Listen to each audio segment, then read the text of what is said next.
নির্বাচিত হইলে এই নোয়াখালীটারে গিলে খাওয়ার কোনো সুযোগ নাই। ভাই কি বললেন উনি, খুবই গুরুত্বপূর্ণ কথা। অবশ্যই ওনার কথাগুলো মনোযোগ দিয়ে শুনে যাবেন এবং ভিডিওটা ভালো লাগলে বেশি বেশি করে শেয়ার করবেন।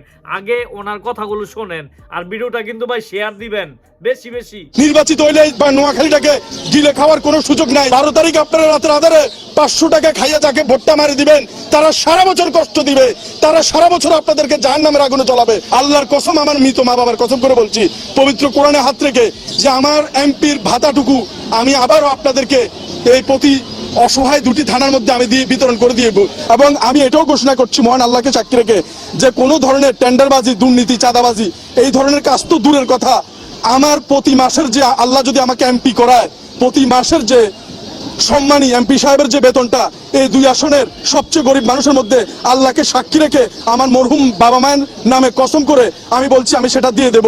একটি মাসের এমপির বেতন কিংবা ভাতা আমি আমার বাসায় নেব না। আমি আমার ঘর এখনো করিনি।